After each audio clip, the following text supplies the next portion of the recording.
Hi guys, welcome to my channel. അപ്പോൾ ഞാൻ ഇന്നൊരു കുഞ്ഞ് അൺബോക്സിങ് വീഡിയോ ആയിട്ടാണ് വന്നിരിക്കുന്നത്. ഞാൻ റീസെൻ്റ്ലി മേടിച്ച എൻ്റെ ക്യൂട്ട് ക്യാമറ GoproHero 11. ഓക്കെ, അപ്പോൾ സമയം കളയാൻ നമുക്ക് അൺബോക്സിങ്ങിലോട്ട് പോകാം. അപ്പോൾ നമുക്ക് ആദ്യം ബോക്സിൽ നിന്ന് തന്നെ തുടങ്ങാം. അപ്പോൾ നമ്മൾ ബോക്സ് നോക്കുമ്പം എല്ലാ സൈഡിലും എന്തെങ്കിലും കുഞ്ഞു കുഞ്ഞു പിക്ചേഴ്സും അങ്ങനെ എന്തെങ്കിലുമൊക്കെ ആയിരിക്കും. പിന്നെ ഒരു QR കോഡ് തന്നിട്ടുണ്ട്. ഇത് സ്കാൻ ചെയ്ത് നമുക്ക് നമ്മുടെ വാറൻറ്റി രജിസ്റ്റർ ചെയ്യാൻ വേണ്ടിയിട്ടാണ്. ഓക്കെ, നമ്മൾ ഈ സൈഡിൽ നോക്കുമ്പോൾ ഇവിടെ MRPയും കാര്യങ്ങളൊക്കെ എൻ്റെ പോക്കറ്റ് പൊട്ടിയതൊക്കെ ഇതിലുണ്ട്. പിന്നെ ക്വിക്ക് ആപ്പിനെ കുറിച്ചുണ്ട്. നമ്മുടെ GoPro ഫോണിൽ കണക്ട് ചെയ്യാൻ വേണ്ടിയിട്ടാണ് ക്വിക്ക് ആപ്പ്. ഓക്കെ, ഈ സൈഡിൽ GoPro 11 എന്തൊക്കെ ഫീച്ചേഴ്സാണ് ഹോൾഡ് ചെയ്തിരിക്കുന്നതെന്നാണ് ഈ സൈഡിൽ അവർ പിക്ചേഴ്സൊക്കെ കാണിച്ച് പറഞ്ഞിരിക്കുന്നത്. പിന്നെ 10ൽ നിന്ന് വേറിട്ട് നിൽക്കുന്ന ഏറ്റവും വലിയ ഫീച്ചർ ഏതാണെന്ന് ചോദിച്ചു കഴിഞ്ഞാൽ ഹൈപ്പർ സ്മൂത്ത് 5 ആണ്. ഫോർ സ്റ്റെബിലൈസേഷൻ എന്നാണ് അവർ ക്ലെയിം ചെയ്യുന്നത്. നമുക്ക് നോക്കാം. ശരി, നമുക്ക് തുറന്ന് നോക്കാം കേട്ടോ അകത്ത് എന്തൊക്കെയാണെന്നുള്ളത്. ഓക്കെ, ശരി. എനിക്കിവിടെ ഒരു വൈറ്റ് ക്യൂട്ട് ബോക്സാണ് കിട്ടിയിരിക്കുന്നത്. കൊള്ളാം, കുഴപ്പമില്ല. ക്യാമറ പോലെ തന്നെ ഒരു ക്യൂട്ട് ബോക്സാണ്. നമുക്കിനി തുറക്കാം. ഓക്കെ, ഇവിടെ തുറക്കുമ്പോഴത്തേക്കും തന്നെ നമുക്ക് കുറച്ച് ബ്രോഷർ പേജസും ബുക്ക്ലെറ്റ്സും ഒക്കെ കാണാം. ഓക്കെ, നമുക്ക് ഫസ്റ്റ് നോക്കുകയാണെങ്കിൽ ഇത് ബാറ്ററി പെർഫോമൻസസിനെ കുറിച്ചാണ്. ഇത് സ്റ്റിക്കേഴ്സാണ് കേട്ടോ. അടുത്ത് എന്തൊക്കെ പിക്ചേഴ്സൊക്കെ കൊടുത്തിട്ടുണ്ട്, ഞാൻ നോക്കിയില്ല.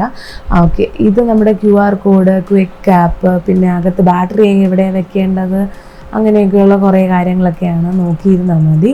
പിന്നെ ഇത് വന്നിട്ട് നമ്മുടെ യൂസർ മാനുവലാണ്. ആദ്യം ഇംഗ്ലീഷാണ്. ഇതൊന്ന് നന്നായിട്ട് നോക്കണം, ഇത് കളയരുത്. ഓക്കെ, ഇതെന്തോ സബ്സ്ക്രിപ്ഷൻ്റെതാണ്. ശരി, ഇതൊക്കെ മാറ്റി വെച്ചിട്ട് നമുക്ക് ക്യാമറയ്ക്കകത്ത് എന്താണെന്നല്ല, ബോക്സിൻ്റെ അകത്ത് എന്താണെന്ന് നോക്കാം. ശരി, നമ്മുടെ Type-C കേബിളാണ്. ഇത് ഒബ്വിയസ്ലി എല്ലാവർക്കും അറിയാം, ഡേറ്റ ട്രാൻസ്ഫറിനും നമുക്ക് ചാർജിങ്ങിനും ഏറ്റവും അധികം ആവശ്യമുള്ളൊരു സാധനമാണത്.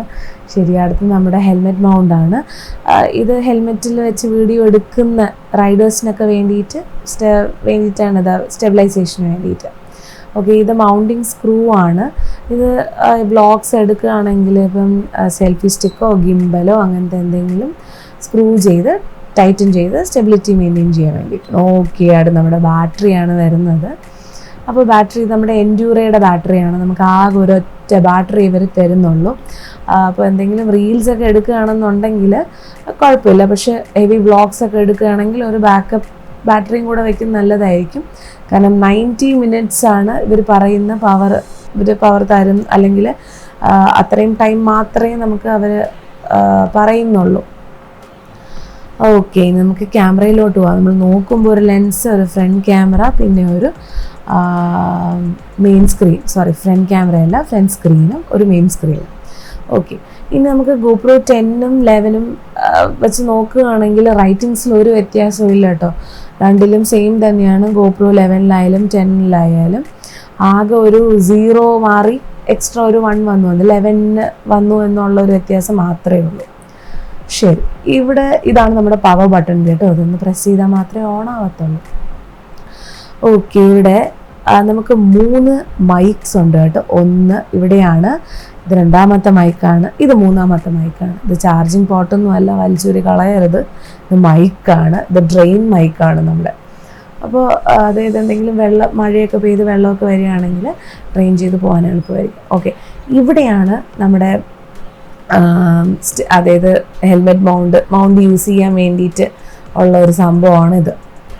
ഓക്കെ, ഇത് നമ്മുടെ ഷട്ടർ ബട്ടണാണ്. ഷട്ടർ ബട്ടൺ യൂസ് ചെയ്താണ് നമ്മൾ ഫോട്ടോസ് ക്ലിക്ക് ചെയ്യുന്നതും വീഡിയോസ് എടുക്കുന്നതും.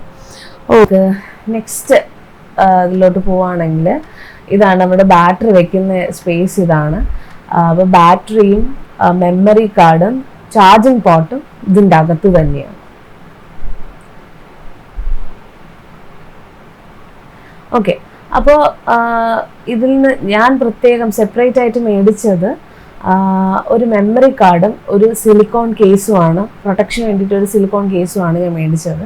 അപ്പോൾ ഞാൻ മേടിച്ചിരിക്കുന്ന മെമ്മറി കാർഡ് ഏതാണെന്ന് ചോദിച്ചു കഴിഞ്ഞാൽ സാൻഡിസ്ക് എക്സ്ട്രീം പ്രോൻ്റെ 128 GB ഞങ്ങൾ മേടിച്ചിരിക്കുന്നത്.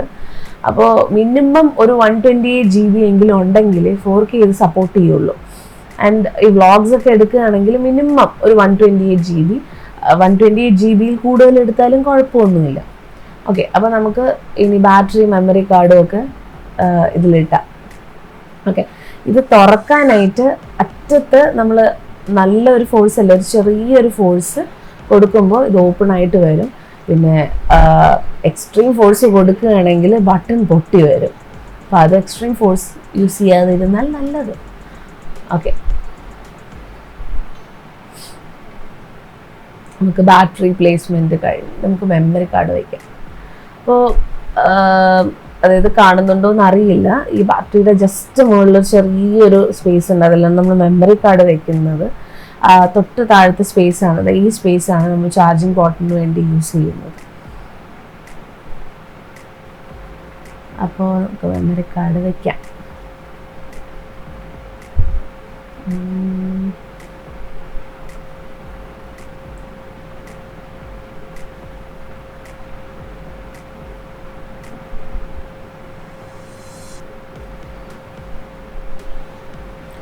ശരി, ഇനി ഇത് ജസ്റ്റ് ഒന്ന് പ്രസ് ചെയ്താൽ മതി.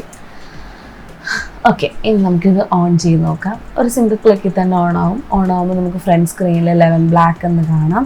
ഇനി നമ്മൾ തിരിക്കുമ്പോൾ നമുക്ക് മെയിൻ സ്ക്രീനിൽ വരും. അപ്പോൾ മെയിൻ സ്ക്രീനിൽ ഇപ്പോൾ ഇത് വീഡിയോ മോഡിലാണ്. നമ്മൾ സ്റ്റാൻഡേർഡ് എന്ന ഓപ്ഷനാണ്. സ്റ്റാൻഡേർഡ് എന്ന ഓപ്ഷൻ കൂടാതെ ഒരുപാട് ഓപ്ഷൻസ് വേറെ നമുക്കുണ്ട്. ഇനി നമുക്ക് ഈ സ്ക്രീനിൽ ലെഫ്റ്റ് ആൻഡ് റൈറ്റ് സ്വൈപ്പ് ചെയ്യുമ്പോൾ ഫോട്ടോസ്, ടൈം ലാപ്സ് എന്ന ഓപ്ഷൻസും കാണാം. അപ്പോൾ അപ്പം ഈ ഫോട്ടോസിനും ടൈം ലാപ്സിനും ഓപ്ഷൻസ് ഉണ്ട്. അപ്പം നമ്മുടെ ഇഷ്ടത്തിനനുസരിച്ച് അത് മാറ്റാവുന്നതാണ്. ഇനി നമ്മൾ നെക്സ്റ്റ് നോക്കാൻ പോകുന്നത് എന്താണെന്ന് വെച്ചാൽ, നമ്മൾ സ്ക്രീൻ താഴോട്ട് സ്വൈപ്പ് ചെയ്യുമ്പോൾ ക്വിക്ക് പാനൽ കാണും. അപ്പോൾ ക്വിക്ക് പാനലിൽ ഓപ്ഷൻസ് എന്തൊക്കെയാണ് നമുക്ക് കാണാൻ പറ്റുമെന്ന് വെച്ചാൽ, വോയിസ് കൺട്രോൾ കാണാൻ പറ്റും. അപ്പം ഫോർ എക്സാമ്പിൾ ഇപ്പോൾ നമ്മൾ പറയുകയാണ് ഗോപ്രോ ക്യാപ്ചർ എന്ന് പറയുകയാണെങ്കിൽ അത് ക്യാപ്ചർ ചെയ്യും. നെക്സ്റ്റ് വരുന്നത് നമ്മളെ ബീപ്പാണ്, അത് വീഡിയോ ഒക്കെ എടുക്കുന്ന സമയത്ത് ബീപ്പ് സൗണ്ട് കേൾക്കാൻ. തേർഡ് വരുന്നത് ക്വിക്ക് ഓപ്ഷനാണ്. ഇപ്പോൾ നമ്മുടെ ക്യാമറ ഓഫാണ് ആൻഡ് പെട്ടെന്നൊരു മൂമെൻറ്റ് ക്യാപ്ചർ ചെയ്യണം എന്ന് ഉണ്ട്. അപ്പോൾ ഇത് ഓൺ ചെയ്ത് വരുന്ന ടൈം എടുക്കാതെ നമുക്ക് ഷട്ടർ ബട്ടൺ പ്രസ് ചെയ്ത് കഴിഞ്ഞാൽ ക്വിക്കായിട്ട് നമുക്ക് എടുക്കാൻ വേണ്ടിയിട്ട്, അതായത് ഷട്ടർ ബട്ടൺ പ്രസ് ചെയ്യുമ്പോൾ തന്നെ ക്യാമറ ഓൺ ആവുന്നതിൻ്റെ കൂട്ടത്തിൽ വീഡിയോ ആണോ ക്യാമറ ആണോ എന്താണെന്ന് വെച്ചാൽ ഓട്ടോമാറ്റിക്കലി അതിൻ്റെ പണി തുടങ്ങുന്നതായിരിക്കും. പിന്നെ നെക്സ്റ്റ് വരുന്നത് സ്ക്രീൻ ലോക്കാണ്. അത് കഴിഞ്ഞുള്ള ഓപ്ഷൻ വരുന്നത് ഫ്രണ്ട് ക്യാമറ ഓപ്ഷനാണ്. അതായത് നമ്മളത് ഓൺ ചെയ്യുമ്പോൾ ഫ്രണ്ട് ക്യാമറ ഓപ്ഷൻസും വരുന്നതാണ്. ശരി, ഇനി നമ്മൾ ഇതിന് പിന്നെ സ്വൈപ്പ് ചെയ്യുമ്പോൾ സെറ്റിംഗ് പോലത്തെ ഓപ്ഷൻസും ഇതിൽ കാണാവുന്നതാണ്. ഓക്കെ, അപ്പോൾ ഇത്രയൊക്കെ ഉള്ളൂ നമ്മുടെ ഗോപ്രോ 11 ബേസിക് ആയിട്ടുള്ള ഫീച്ചേഴ്സ്. അപ്പോൾ നെക്സ്റ്റ് വീഡിയോയിൽ ഞാൻ സൗണ്ട് ക്ലാരിറ്റി, വീഡിയോ ക്വാളിറ്റി, പിന്നെ എന്തെങ്കിലും ഫീച്ചേഴ്സ് വിട്ടുപോയിട്ടുണ്ടെങ്കിൽ അതിനെക്കുറിച്ചും പറയുന്നതാണ്. പിന്നെ വീഡിയോ ഇഷ്ടപ്പെട്ടെങ്കിൽ please do like, share and subscribe. അപ്പോൾ ഇത്രയൊക്കെ ഉള്ളൂ ഗൈസ്. Okay, by.